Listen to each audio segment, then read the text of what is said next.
te andratra ny foko mampatahotra sy mampahory ahy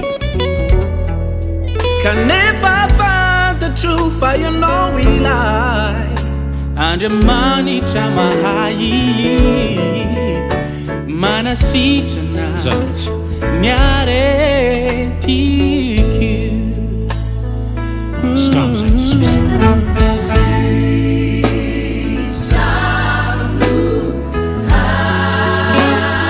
Zay satria zanaka anao nafaka toafaka tokoa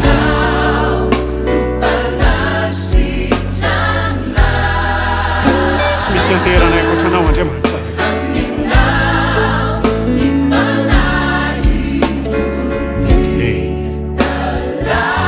Jesosy sitrano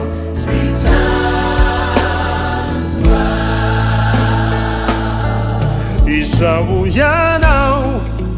no fananganana mimaty sy fiainana zay rehetra mino ahy ho ianao dia ho velony indray fa mahay manao izaho rehetra izaho tokoa ianao Jehovah ray manasitrana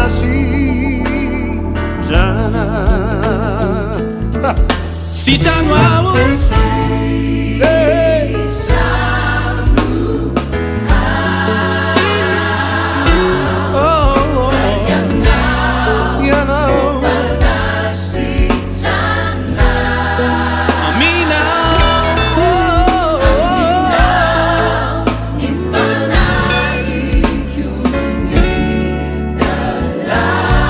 Sitrano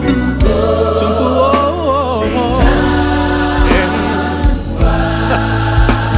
Hallelujah Zami Jesus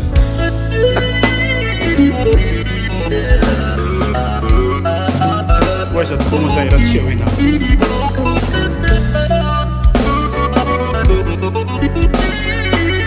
Waiza tukumu za Ratelo misena mjembaji